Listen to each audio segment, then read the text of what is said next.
For anybody who was trying to just enjoy your Saturday, just kidding, can't do that under the Trump regime. It has been announced that Dominion voting, yes, that Dominion, has now been acquired by someone who is a Trump loyalist. So I'm going to need your attention. So go get some coffee, come on back, because it's going to take a couple minutes to walk through it.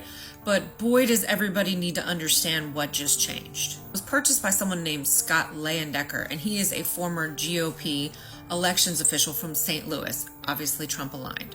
So they're now going to be calling it Liberty Vote. As a condition of the sale, of course the details were not disclosed, the lawsuits against Rudy Giuliani, Sidney Powell, and their OAN, their little wish version of Fox News, those all had to be closed out and settled. It's important to note here that Dominion, now Liberty, doesn't just own the actual voting machines, they own the systems that count the votes, the ones that go on to become certified. How it works is that voters go in and they either fill out like a paper ballot or they use a digital system called, I think it's called like ImageCast, right? And they can cast their vote. And that prints out like a paper ticket, okay? Then the voter takes that paper ticket so that they can verify it and they drop it into an optical reader, which tabulates, right? Based on what's written, it tabulates the vote. And then all of that information is fed into a central election management system. So the individual sites are disconnected from a main server to prevent hacking. Okay, so it's all on like a little disk drive or whatever. And then that is all fed up to that election management system. Then that hub totals all the votes across the various counties so that you can reach a statewide total. Of course, Dominion does not have every single voting machine, but they will now own about 50 to 60%. That software aggregates votes across like 27 states, covering roughly 70 to 100 million votes in the 2024 election. And now Liberty Vote owns all of it. Here's where the real dirty crap happens, okay?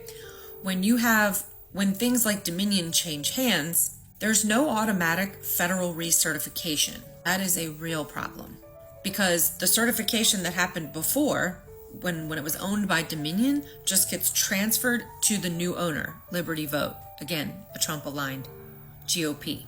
And that means that the new leadership could push software updates or whatever they want without a fresh audit. You guys read between the lines. And security assurances from the former certification may not hold because now you have new people who have access to the software. And of course, this is very dangerous because people assume that everything has been independently checked, but it hasn't. And in other critical infrastructures like power grids, defense, telecom, a sale automatically triggers recertification for that exact reason, but not here. There is no law requiring recertification. And I don't want to forget to mention that it is the Dominion voting machines that are at the center of, if you know anything about the Election Truth Alliance, they're the people that have been looking at they've been doing statistical analysis of the votes in principally swing states that seem completely off. Those lawsuits, I should mention, have not been thrown out of court the way that the Trump 2020 lawsuits were because they lacked merit or standing, the 2020 ones. These lawsuits have moved forward to the point that they are now in discovery because the judges are saying, yeah, there's enough here that we need to look at it. So there was already a problem, and now it's under Trump-aligned ownership. Okay, so here's what you can do. After you're done freaking out, you need to share this with the people that you care about so that they understand what's happened. I need you to contact your reps and say the following. I'm going to create a Substack post about this so that the exact text of what I'm talking about is there if you want to go copy it. It's under the same name at Ask Rafaela. I'm going to read it to you. I'm a constituent concerned about the Dominion to Liberty vote acquisition and the lack of automatic federal recertification. I'm asking you to support legislation requiring public audits, open source transparency, and mandatory federal review whenever election tech vendors change ownership. So that's safeguarding against future. But what you're going to have to do, because guys, we have the midterms here, 35 seconds away. I mean, it's still a year, but that's going to like this, okay? I don't know if you know this or not. You are not legally allowed in many states to take a picture of your ballot. You're not allowed to do that, okay? Which is strange on its face.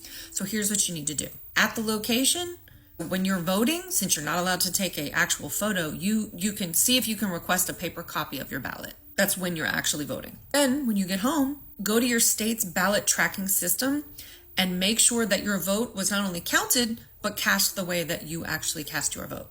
And any irregularities that you see, you need to call the Election Protection Hotline, which is right here on the screen, okay? 866-OUR-VOTE. Put it in your phones. Don't forget the number. I guess if you can't gerrymander your way into voter suppression, then you just buy the voting machines. I'll close this video with a quote from Joseph Stalin. It's not who votes that counts, but who counts the votes that matters.